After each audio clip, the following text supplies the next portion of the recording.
800 sub inspector हैं मेरे। छिंदवाड़ा में कम से कम 5 हैं, बैतूल में कम से कम 6 हैं, भोपाल सीएम सिक्योरिटी में शैलेंद्र सिंह ठाकुर है, पवन पांडे है, ये स्वराज है सर, इसकी मम्मी मेरे पास पड़ी हुई है, डीएसपी है वो, इसकी मम्मी डीएसपी है बैतूल में महिला थाना।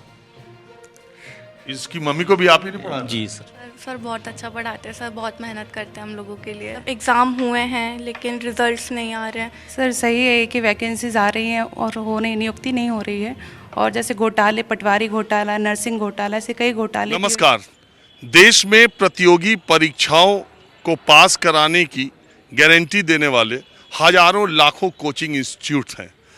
प्रतियोगी परीक्षाओं के जरिए नौकरी दिलाना या सरकारी मेडिकल कॉलेज, इंजीनियरिंग कॉलेज में एडमिशन के लिए आप देखते ही हैं कि हर शहर में कोचिंग संस्थान पटे पड़े हैं, और ये धीरे धीरे एक इंडस्ट्री के तौर पर, एक उद्योग के तौर पर फलता और फूलता जा रहा है, जिसमें न जाने कितना पैसा है, और अभिभावक, पेरेंट्स पागल होकर कोचिंग इंस्टीट्यूट्स में अपने बच्चों का दाखिला करा रहे हैं।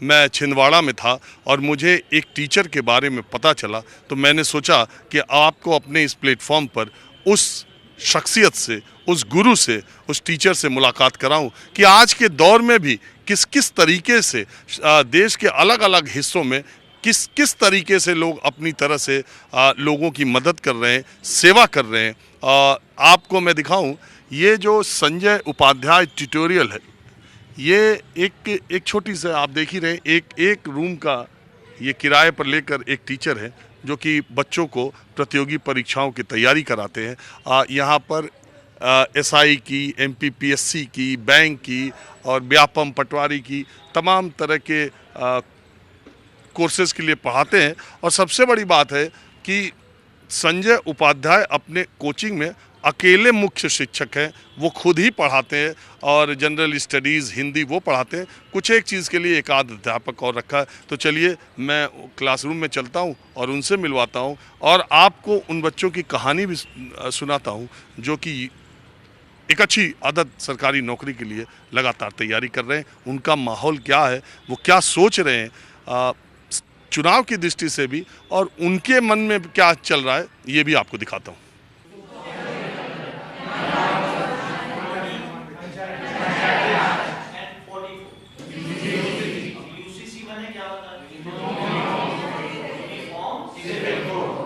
तो जैसा आपने देखा, संजय उपाध्याय जी के बारे में मैंने आपको बताया कि पता चला यहाँ पर इंडियन कॉन्स्टिट्यूशन, भारतीय संविधान के अनुच्छेद पढ़ाने का काम इन बच्चों को कर रहे थे, और इनके पढ़ाने का तरीका बड़ा यूनिक भी आपको लगेगा।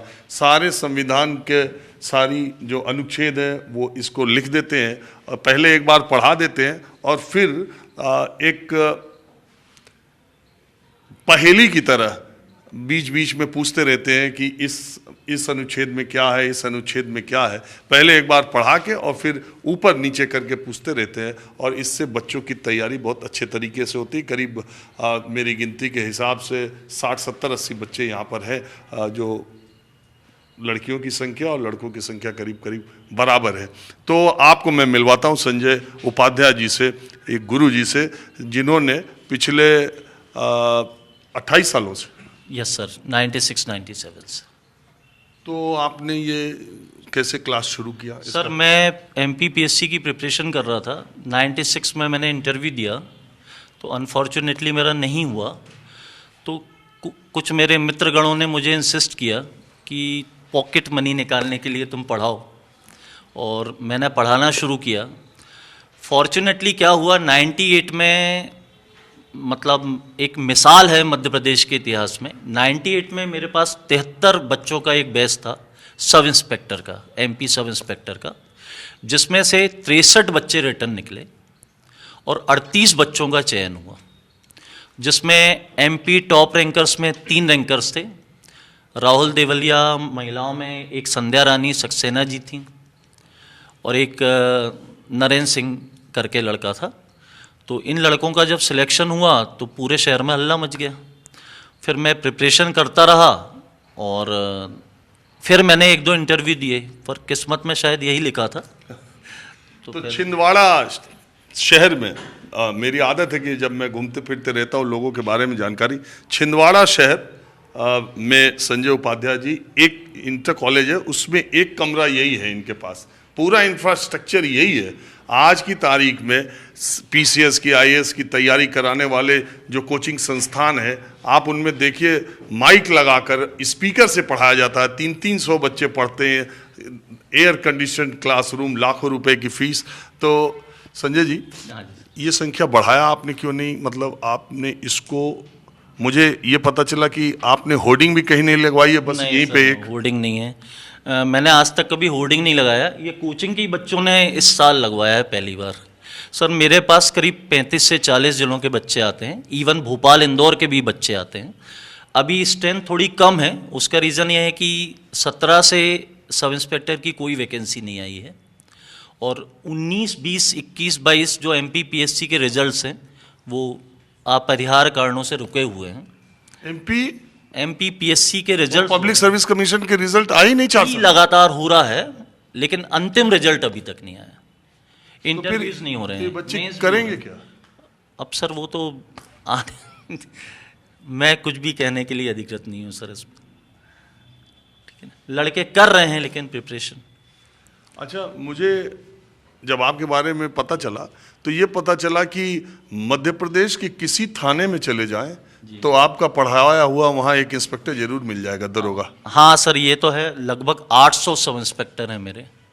छिंदवाड़ा में कम से कम 5 हैं, बैतूल में कम से कम 6 हैं, भोपाल CM सिक्योरिटी में शैलेंद्र सिंह ठाकुर है, पवन पांडे है, संजय सोनी है जो मेरे स्टूडेंट हैं। 800 इंस्पेक्टर अकेले दम पर संजय उपाध्याय जी ने पढ़ा करके इसी कोचिंग इंस्टीट्यूट से निकाल दिया। तो अगर मैं मोटे तौर पर कहूँ तो सरकारी नौकरी आपके इंस्टीट्यूट से कितने लोगों को मिली?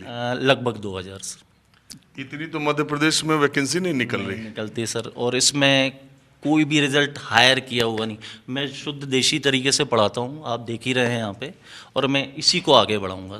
बीच में अभी मैंने इंस्टीट्यूट एक हाईटेक बनाया था, लेकिन मुझे लगा कि सर कोई मतलब नहीं है, जो मेरी मूल जगह है मैं यहाँ पे वापस लौट आया फिर से। मैं एक सवाल पूछूं? जी सर। आप फीस कितना लेते हैं? मैं फ़ीस 15,000 लेता हूँ। कितने दिन की? जब तक बच्चे आना चाहें तब तक। मतलब अनलिमिटेड पीरियड? ये बच्चा है, ये प्री की प्रिपरेशन कर रहा है, इस साल इसका नहीं हुआ तो नेक्स्ट पी के लिए भी आ सकता है। तब फी नहीं लेंगे? नहीं लेंगे। उसके बाद भी नहीं हुआ तब भी आ सकता है। मतलब जब तक सिलेक्शन ना पाए उसी 15,000 में? इसको तो कंटिन्यू रखूंगा। और फी मैं 3 इंस्टॉलमेंट में लेता हूँ। कई बच्चे 5 में भी देते हैं, कई बच्चे 4 में देते हैं। मैं बच्चों की सुविधा के हिसाब से फी स्ट्रक्चर रखा हुआ। आज के दौर में जब कोचिंग में इतना, तो आप भी कुछ बढ़ा के लेते हैं? नहीं बढ़ाऊंगा सर, नहीं बढ़ाऊंगा सर। यहाँ लोअर मिडिल क्लास फैमिली के बच्चे आते हैं, जितना अफोर्ड कर सकते हैं। छिंदवाड़ा के लिए 15,000 बहुत है सर। हालांकि कई ऐसे बच्चे होते हैं छिंदवाड़ा के जो महानगरों में जाते हैं, 1.5 लाख देकर आते हैं, पर मैं चूंकि मैं छिंदवाड़ा में हूँ तो छिंदवाड़ा में मैं इससे ज़्यादा फ़ी नहीं लूँगा सर। तो सर एक बात बताइए, सरकारी नौकरियों की तैयारी कराने वाले कोचिंग या टीचर के तौर पर, तो ये बहुत फ्रस्ट्रेटिंग है कि आप बच्चों को पढ़ाए जा रहे हैं, एग्ज़ाम हो ही नहीं रहा, और एग्ज़ाम हो रहा है तो रिजल्ट निकल ही नहीं रहा, और जिसका निकल रहा है उसमें बहुत सारे आरोप लग रहे हैं। अब सर उसमें तो मैं कुछ कमेंट कर नहीं सकता, लेकिन जैसे CG बना ना सर, तो CG में ना एक कैलेंडर है कि जनवरी टू दिसंबर, छत्तीसगढ़ में एक कैलेंडर है, जनवरी टू दिसंबर उनका पूरा एक प्रोसेस पूरा हो जाता है। तो हमारे मध्य प्रदेश में पता नहीं क्यों सर, किस वजह से, आई डोंट नो, पर बहुत लंबी प्रक्रिया। मतलब एक बार किसी बच्चे का नहीं हुआ तो 18 से 24 महीने के लिए लटक जाता है, और 2 साल ये इन बच्चों की ये प्रीमियम एज होती है 18 से 24 साल की। लड़के 26 के हो जाते हैं, 28 के हो जाते हैं, और उसके बाद डिसअपॉइंट होते हैं, फिर छोटे मोटे प्राइवेट सेक्टर में जॉब ढूंढ लेते हैं। तो डिसअपॉइंटिंग तो है। तो जो भी हैं, मैं आपके माध्यम से कितना पढ़ाते हैं तक पहुंचाना चाहता। जी, आप अकेले ही पढ़ाते हैं सबको? हाँ सर, पढ़ाता तो मैं पूरे सब्जेक्ट अकेले हूँ। सिर्फ मैथ्स और रीजनिंग और इंग्लिश के लिए अलग टीचर हैं, अदरवाइज सारे सब्जेक्ट मैं पढ़ाता हूँ। और दूसरी बात है कि आप जो है कितने घंटे पढ़ाते हैं? सर 3 to 6 आवर्स, मतलब 3 घंटे ये हो गया। फिर एक कॉमन बैच होता है शाम को जनरल अवेयरनेस का, तो उसको मैं पढ़ाता हूँ। ऐसे 5 to 6 आवर्स की क्लासेस, 2 बैच से ज़्यादा नहीं पढ़ाता हूँ। 2 बैच से ज़्यादा नहीं पढ़ाता हूँ, सिर्फ 2 बैच चला, 2 बैच पढ़ाता एक सुबह एक हूँ। शाम। हाँ, और एक फिर मेंस का होता है, वो अलग बैच होता है। तो ऐसे मैं सुबह 7 बजे से लेके शाम को 6 बजे तक बुक हो जाता हूँ। सिर्फ लंच ब्रेक होता जो है। 2000 अभी मेंस का बैच नहीं चल रहा है, अभी था, उसकी डेट एक्सटेंड हो ये गई। जो 2000 बच्चे आपने सरकारी नौकरी में पढ़ा के निकाल दिए, तो वो संपर्क में है कि संपर्क में सर, मेरी सबसे बड़ी पूंजी ये बच्चे ही हैं, क्योंकि लगभग 80% बच्चे आज भी मेरे संपर्क में, और मैंने यही कमाया है इतने दिनों में। अरे आपने जो कमाया है और आपने जो मानवता की सेवा की उनका प्यार है, ही तो ये मेरी सबसे बड़ी पूंजी है। उन लोगों के लिए ये आईना होगा जो कोचिंग इंस्टीट्यूट्स के नाम पे इंडस्ट्री बनाए हुए हैं। और पेरेंट्स को भी ये समझना चाहिए कि कोई कोचिंग इंस्टीट्यूट किसी बच्चे को नहीं, जब तक गुरु, जब तक टीचर, मार्गदर्शक न काबिल हो, तब तक ये बड़ी बड़ी बिल्डिंग्स और ये बड़े बड़े कोचिंग संस्थान कुछ भी न कर पाएंगे। अकेले संजय उपाध्याय जी ने 2000 लोगों को, जिसमें 800 इंस्पेक्टर, जज भी हैं, एसडीएम भी हैं, डिप्टी एसपी भी हैं, इनके पढ़ाए हुए 2000 लोग हैं। आप ट्रेजरी ऑफिसर भी। तो आपको ये बात, मुझे लगता होगा कि इस तरह के हिंदुस्तान में अगर ऐसे ही टीचर हो और ऐसे ही लोग, मुझे लगता है कि जो कुछ अच्छे लोग हैं जिनकी वजह से ये दुनिया चल रही है, जो सक्षम, काबिल और समाज के लिए है, जो सोचते हैं, जो अपनी अपनी भूमिका का सही तरीके से निर्वहन करते हैं। संजय जी, एक सवाल मेरा ये है कि मुझे ये भी बताया कि कुछ बच्चे आपके यहाँ ऐसे भी पढ़ने आते हैं जिनके मम्मी पापा भी आपके यहाँ पढ़ के नौकरी पा गए थे। ये स्वराज है सर, इसकी मम्मी मेरे पास पढ़ी हुई है, डीएसपी है वो। इसकी मम्मी डीएसपी है बैतूल में, महिला थाना। इसकी मम्मी को भी आप ही ने पढ़ाया? जी सर। और तुम्हारी मम्मी?